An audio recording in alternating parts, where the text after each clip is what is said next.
step by step how to build your own project's RAID log. Now, this will include basically everything that you need to track all the risks, assumptions that you're going to make as part of your projects. This will be a step-by-step tutorial, and by the end of it, you'll have your own RAID log. My name's Dougie Wood, and I'm a Microsoft MVP. I've been building out SharePoint solutions for businesses all over the world for the past 20 years. So if you need help building out a SharePoint solution, there's a link in the description below to work with me. So in a previous video, we looked at building out our projects list, which is essentially the kind of main point, which is tying all of these PMO functions together.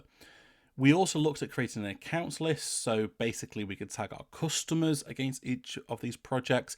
And next, what we're going to do is look at creating a RAID log, which is essentially a way of tracking all the risks and the actions which are coming out the back of our projects. Now to do this, I need to create a brand new RAID list.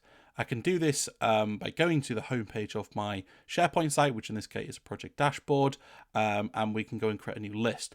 Now, I should say at the moment, there is no homepage to the project dashboard because I've yet to create it. However, if you do want to come back and see the full list of everything that we're creating inside of our project's dashboard, which includes the project list, the contact list, which we've already created, but also things like the key stage gates, the document templates, lessons learned, and actually how we build the project dashboard homepage. There's a link in the description below to watch the full training course. So if you want to binge watch that, there's a link in the description below.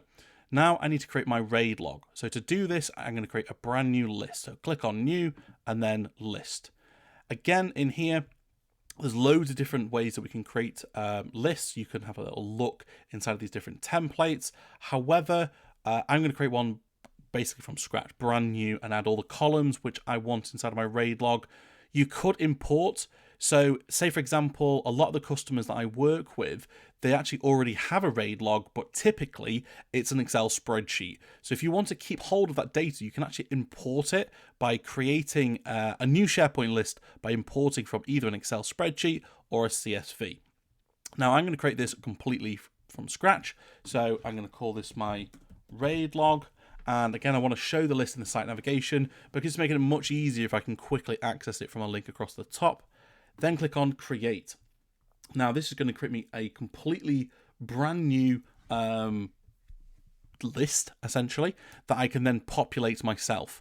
Now the title might just be, for example, the title of the risk or the action that you're going to take. Now, there's going to be a bunch of different types of columns that we want to add into here, starting off with an ID field. Now, again, you could, if you wanted to, either have a calculated ID, so it's calculating it based on some sort of parameters.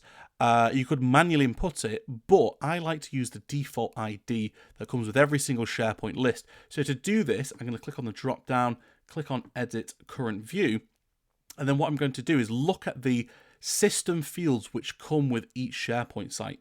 SharePoint list.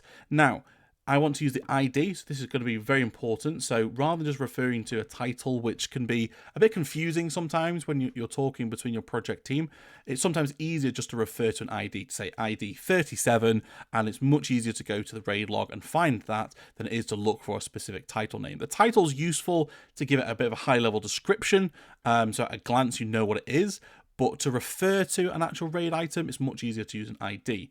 Now, we might also want to have some information visible, things like when it was created and who it was created by. So, for example, if it was created ages ago, no action's been taken on it recently, you might want to know that. You also might want to know when it was last modified. So that's the date it was last updated. So again, we're going to add this into our SharePoint list.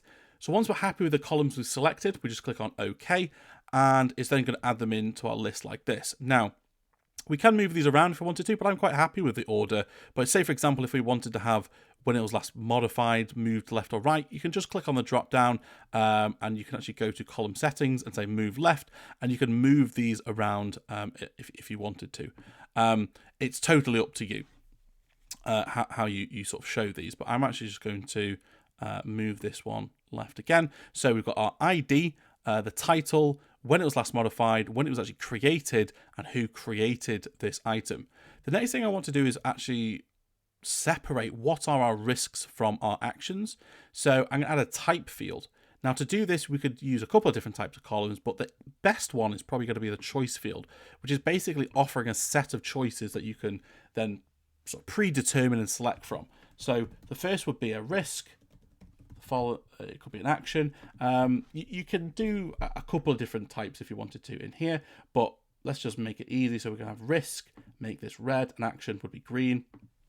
I'm going to call this raid type. Then click on save. In fact, I'm being lazy. Let's do it properly. Let's actually add in, I'm going to edit this and actually add in the other sort of ones from here as well. So we're going to have our risks. We're going to actually have our assumptions. We're going to have our issues. And we're going to have our dependencies. If I can spell it right. Like so. Again, we can have a couple of different types of colors in here if we wanted to, just to separate these out. Then we click on save, and then those are the options that we've got specified here. If you wanted to, you could also, for example, link to maybe a corrective and preventative actions list. Now, as a completely separate video, I've previously shown how we've built a QMS inside of SharePoint. Now, this is something which is very popular between the customers that we actually work with on a day-to-day basis. We work with a lot of manufacturing industries which have quality management systems.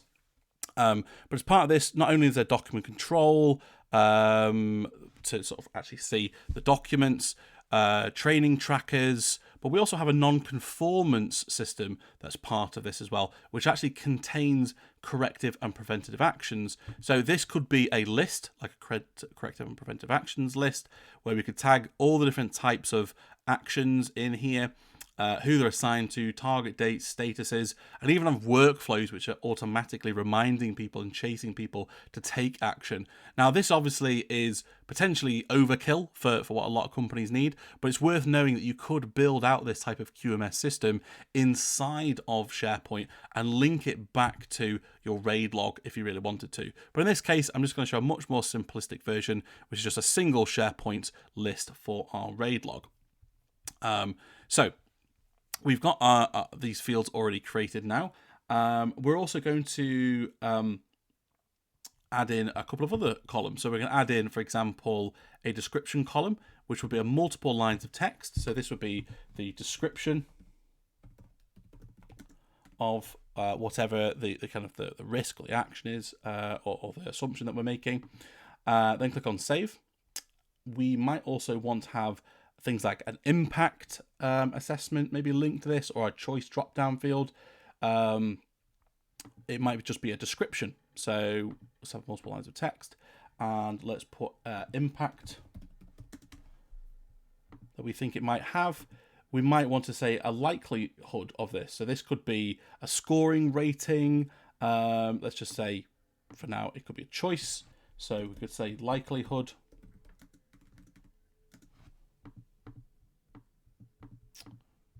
Losing me my mouse here. So likelihood. So high risk, medium, low. Again, we can color coordinate these. Then click on save. We might want to have who the owner of this is, so that we know exactly who's kind of looking after this particular item. So we could use a person field, and we could say who the owner of this is. Maybe show their profile picture. We could have a due date. Now this could be automatically calculated by a workflow if we really wanted to. So dependent on the impact or the likelihood or things like that, it might automatically set a due date of when this needs to be actioned by. So we'll just put a due date on here. And then we might have a status. So for example, it might be not started, in progress,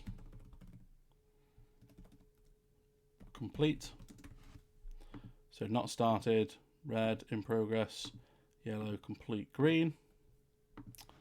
Let's call this status.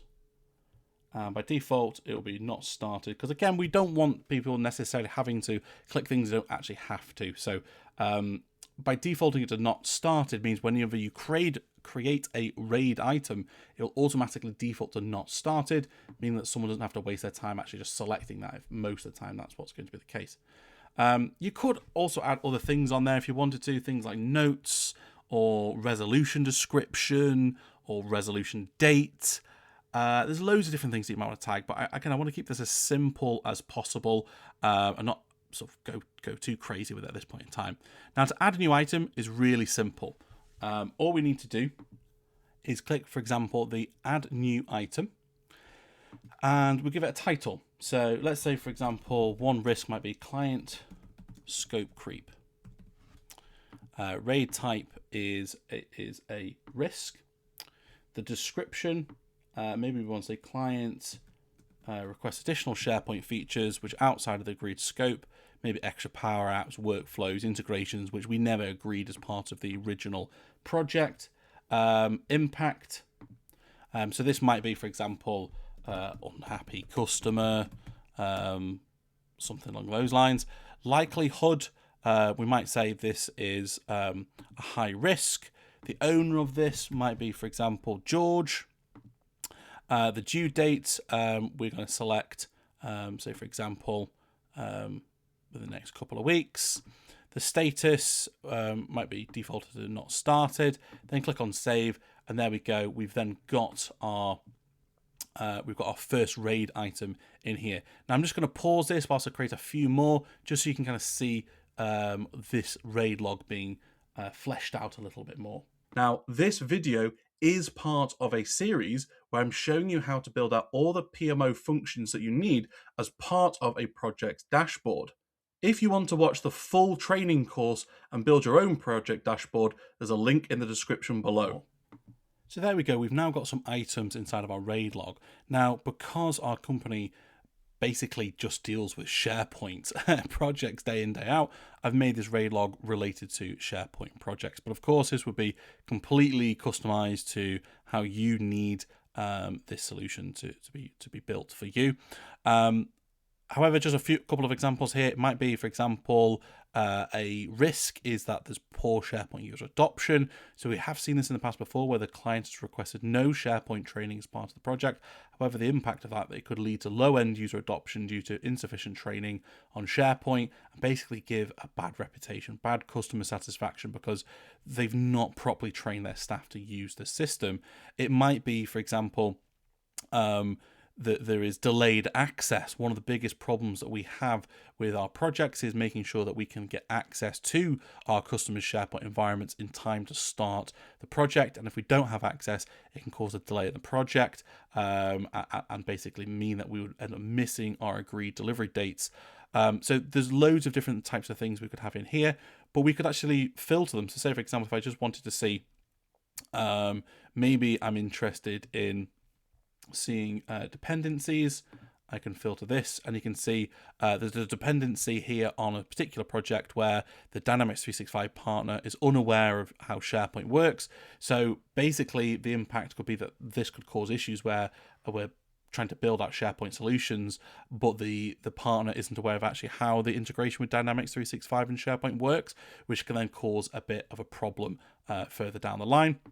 So again, we could then tie this into actions. We could tie all of this into a kappa system if we wanted, corrective and preventative actions. But the final thing that we want to do now with this is actually tie this raid log back into our project system. So to do this, we're going to need another lookup column. So we're going to add a column and we're going to add in a lookup and we're going to tie this back to our projects list. So we'll call this project. And we're going to pull through the title. So again, we could pull through the ID if you were referring to your projects with an ID number, but I'm actually just going to call them by their title to just make it a little bit easier.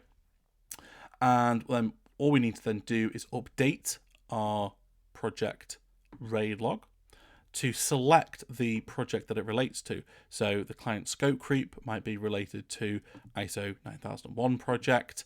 The delayed access might be related to one of our other projects, which might be our SharePoint Hub project, and so forth. So again, I'm just going to pause this whilst I just tag the relevant projects against here. And there we go. We've now got our RAID log items associated to our individual projects. Again, in the future video where we're going to be creating the dashboard, we're going to have a dashboard which allows you to select on a particular project, and it will then automatically filter down to show all the RAID items for that particular project. There is a link in the description below if you wanted to watch the full training course, which is going to show you how to build out the projects list, the RAID logs, the resource planning, the different stage gates, the document templates, and all the additional PMO functions, which is part of the project dashboard build. If you're building out a project management solution dashboard yourself, the next thing you would probably want to build is a stage gate tracker to track all the different stages that a project would need to go through, as well as potentially approval processes. So click the video on the screen now to see how you can build out your very own stage gate tracker.